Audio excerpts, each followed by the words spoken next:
Motorola makes all the right upgrades in this 2024 edition of its foldable flip phone, including longer battery life, better cameras, and new external screen functionality. You also get double the brightness on the main display, but some AI features aren't coming until later. The upcoming Galaxy Z Flip 6 faces a tough competitor. One thing that warrants praise is that Moto has kept the price of the Razr Plus 2024 unchanged at $999, giving it a competitive edge against other flippables expected to release later this year. At this price range, the Razr Plus gives people a compelling reason to choose a foldable over a standard flagship slate.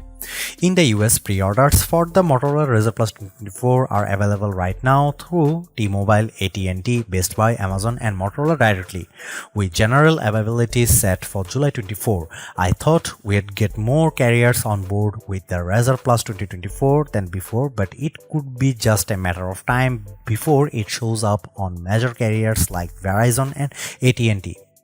It's worth mentioning that there is only a single storage option available, but at least it's a generous 256GB of UFS 4.0 storage paired with 12GB LPDDR5X RAM. For the price, I think this is pretty fair given how there are still other flagship phones that still come with a base storage of 128GB. In Australia, the phone will go by the name Motorola Razr 50 Ultra. It's available for pre-order now until July 16 at JB, Hi-Fi, Harvey Norman, Officeworks, The Good Guys, Mobile City, Amazon, and Motorola's online store. Side by side, it's almost hard to tell the differences Motorola has done with the design of the Razr Plus 2024, but the improvements are noteworthy. Style is yet again the foundation of the Razr's identity, allowing it to stand apart from every other phone you see in the real world. I really love how gentle the Razr Plus feels thanks to its contoured edges, the grippy feel of its soft vegan leather, and all of the striking colors it's available in. Not only are the aesthetic eye-catching, but it's still incredibly lightweight at 6.66 ounces and with a razor-thin profile of 0.27 inches thin when opened. Motorola also improves the Razr Plus durability not only with a better IPX8 rating and Gorilla Glass Victus protecting the outer screen, but I notice it in how it opens. That's because the new Razr Plus is much more snappy with its folding mechanism, giving it that satisfying snap when I close it and open it, much like the feeling of the original Razr from way back when. This is due to the hinge being 30% smaller, which interestingly enough also minimizes the crease along the middle of the display. It is still noticeable at certain angles, but it's nowhere as prominent as the crease across the Galaxy Z Flip 5 screen. Best of all, the Motorola Razr Plus is available in more colors than ever before, with a total of 4 colorful options. They include midnight blue, spring green, peach fuzz, and hot pink. These options remind me of the time when Motorola released a slew of vibrant colors with the Razr V3 during the mid-2000s. Motorola definitely made an impression on me with the Razr's outer screen last year. What made it special was that it finally brought a sizable display that unlocked new utility I haven't seen in other flip-style foldables before. Rightfully so, the Razr Plus 2024 gets an even larger 4-inch POLED outer display that more importantly now offers an always-on display. You can even customize the screen to mimic the iPhone's standby mode with different images and backgrounds when the Razr's set to a tent position. While it's lighter on the customizations, it's the small improvements like this that help to differentiate the Razr Plus. Similar to before, there is a number of widgets to choose from with the outer screen, with the ability to punch the screen to see all the panels at once. And of course, I like that I can still run full apps natively, unlike the Galaxy Z Flip 5. Thanks to the larger screen, the Razr Plus 2024 is even more suitable for capturing selfies with the better main camera, along with being able to see more details in all the apps I use. Beyond that, the extra real estate also makes typing a bit easier than before.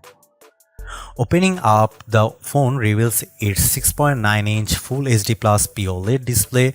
Out of the box, the colors look a bit more muted than I'd like, so I recommend switching the display setting to Vivid for better color saturation. There is still a protective screen cover over the display, but now it extends all the way to the edges to make things look more discreet. I played a couple of YouTube videos indoors without any issues, but it can still be challenging to make out details on the screen outside when it sounds super bright.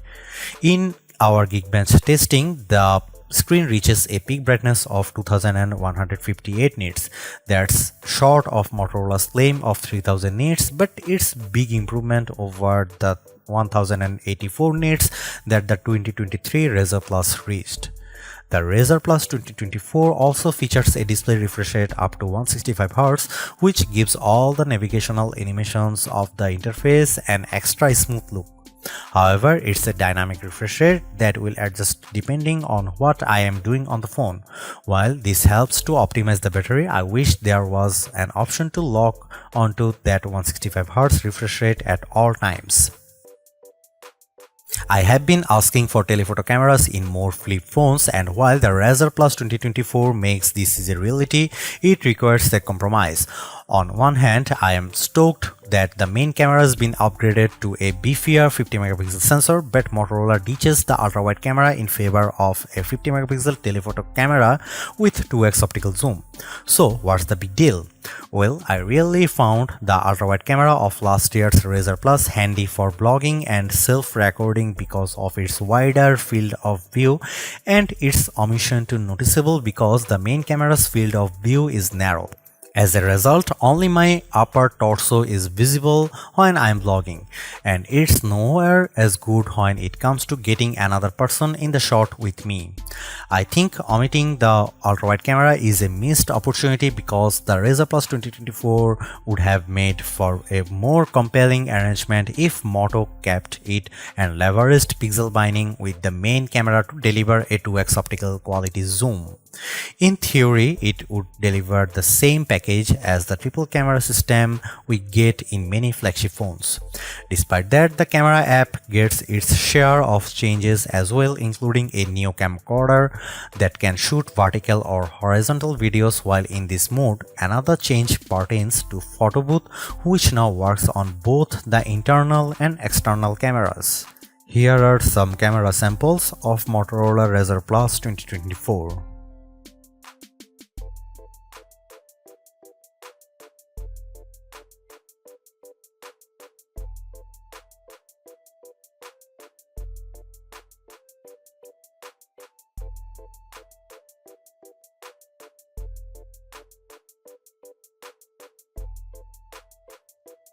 Rather than employing a previous generation chipset, the Razr Plus 2024 leans on the new Snapdragon 8s Gen 3 SoC for its muscle power. This chipset is often classified as a lower cost version of the Snapdragon 8 Gen 3 that powers most of today's flagships. Paired with its 165Hz refresh rate, everyday action on the Razr are fluid and responsive. It's not buttery smooth like an iPhone 15 Pro or Pixel 8 Pro, but it's more than enough to convince me it's good enough. After running our usual set of synthetic benchmark tests, it's quite clear that the Razr Plus 2024 boasts significant gains over its predecessor. Its single and multi-core Geekbench scores of 1834 and 4848 easily puts it ahead of last year's Razr Plus. Meanwhile, GPU performance is just as good with a steady 73.74 FPS rate on 3D Mark's Wildlife Unlimited test. Speaking of gaming, the Razr Plus 2024 manages to handle the 3D map in Age of Origins, rendering cities and battle scenes with ease. I do like that I have access to gaming toolkit while running my games, which lets me set it to a turbo mode to devote as many of the resources to the game as possible. The Snapdragon 8s Gen 3 is also able to juggle two apps simultaneously in split mode without any hiccups, but with so much available, I just wish it was able to save more split screen apps in memory to give me better multitasking using several apps, similar to how Open Canvas works with the OnePlus Open. Regardless of this, the overall performance of the Razr Plus 2024 is on par with any other flagship I have reviewed this year. Even though I wish the phone was launching with its suite of Moto AI features, I still think that the Motorola Razr Plus 2024 is in a good position because of all the iterative improvements found throughout.